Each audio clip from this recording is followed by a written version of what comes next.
हमारे इस देश भारत में सरकारी सिस्टम का असली पर्दाफाश जो है सिर्फ ये घटना ने कर दिया है। और इस घटना को अगर आप सुनेंगे तो बिल्कुल फिल्मी कहानी जैसी लगेगी, लेकिन ये रियल घटना है। और ये घटना है उड़ीसा की, जहाँ पर एक आदिवासी समूह का इंसान जो होता है बैंक में जाता है अपनी मरी हुई बहन का पैसा निकालने के लिए, लेकिन उसे नहीं दिया जाता है। बोला जाता है कि उसको लाओगे तब दिया जाएगा या प्रॉपर डॉक्यूमेंट लेकर आओगे तब तुम्हें दिया जाएगा। फिर वह अनपढ़ इंसान जो होता है जाता है वहाँ पर जहाँ पर अपनी बहन को दफनाया था, और वहाँ खोदता है और अपनी बहन का कंकाल लेकर उस बैंक में जाता है उस 20,000 रुपये को लेने के लिए।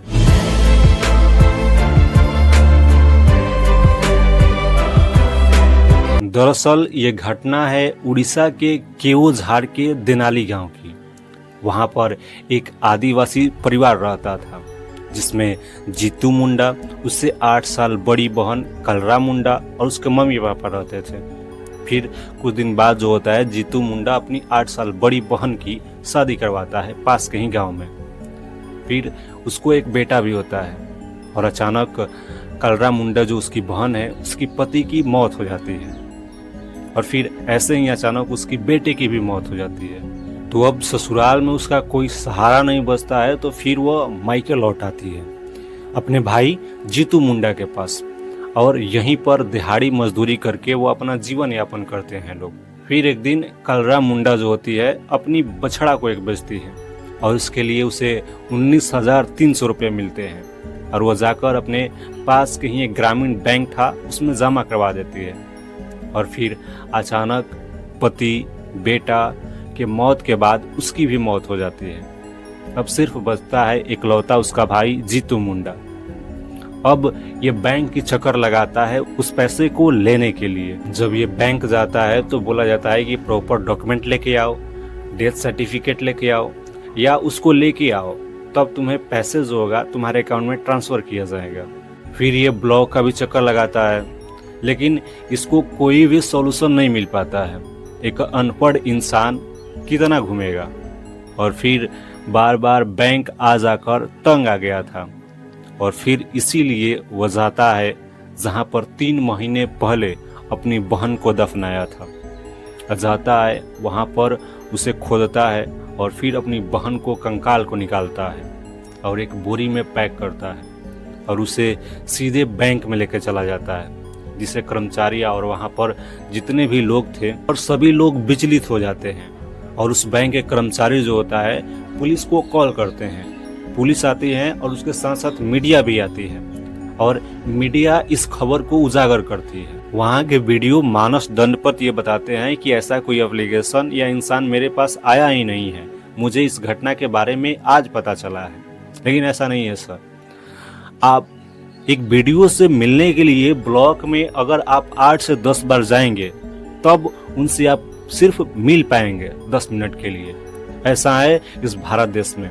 चाहे डेथ सर्टिफिकेट बनवाना हो या बर्थ सर्टिफिकेट बनवाना हो, उसके लिए जब तक इनकी जेब को गर्म नहीं करेंगे तब तक कुछ बन नहीं पाएगा। आपके परिवार वालों को किसी भी परिस्थिति में मौत क्यों ना हुई है, इन सरकारी कर्मचारियों को कोई संवेदना नहीं होती है। जब तक आप इनके जेब में कुछ देंगे नहीं तब तक डेथ सर्टिफिकेट हो या बर्थ सर्टिफिकेट कोई बनने वाला नहीं है। और एक घटना जो है मेरे साथ भी हुआ है। मेरे गांव के एक लड़के की जो है एक्सीडेंट होती है और उसकी मौत हो जाती है। बिल्कुल वो 25-26 साल का लड़का था। और फिर हम ब्लॉक में जाते हैं डेथ सर्टिफिकेट बनवाने के लिए, एक FIR की कॉपी और एक जो होती है हॉस्पिटल की कॉपी। उसके बाद 4 आधार कार्ड के उस पर सिग्नेचर जो होते हैं लोग के चाहिए होते हैं वहाँ पर। और फिर एक एप्लीकेशन फॉर्म लेकर जब जाते हैं वहाँ पर ब्लॉक में, तो बोलता है कि नहीं, अगर नेचुरल डेथ होता तब ब्लॉक में बनता, यह हॉस्पिटल में हुआ है तो ये हॉस्पिटल वाले बना के देंगे।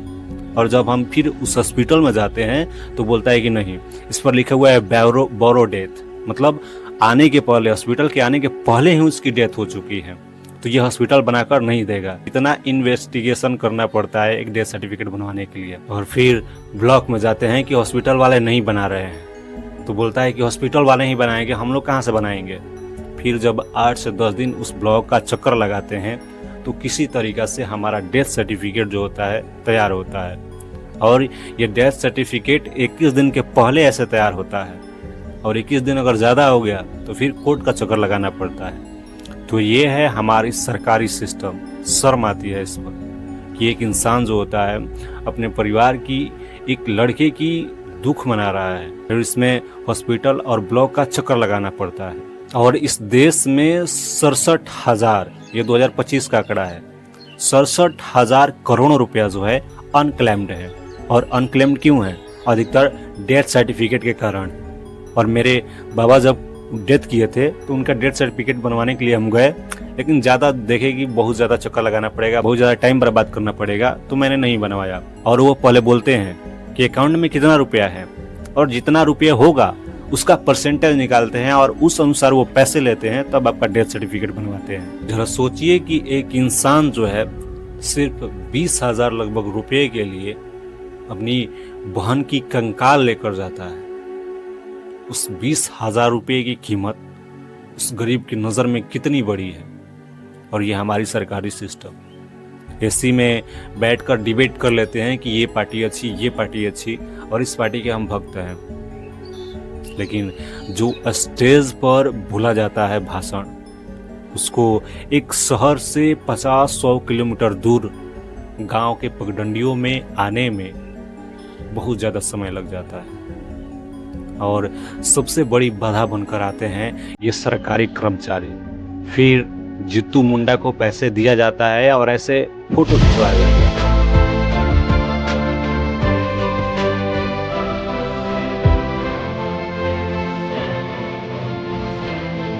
देखिए इस वीडियो को कि हम लोग कितना एहसान वाला काम कर दिए हैं इस पर।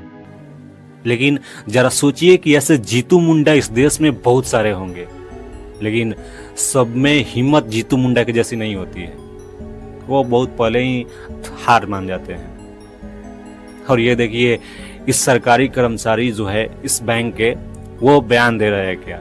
एक्चुअली ये घटना ये हुआ है कि जीतू मुंडा जो है बहुत इंटॉक्सिकेटेड नशे में आके बोले कि हमारा बहन का पैसा हमको चाहिए। तो बैंक का जो रूल है, किसी दूसरा का पैसा किसको नहीं दिया जा सकता। तो हम उनको जब मैनेजर पूछे कि आपका बहन का पैसा आपको नहीं दिया जा सकता, बहन कहाँ है, बहन का डेथ हो गया, वो बोले।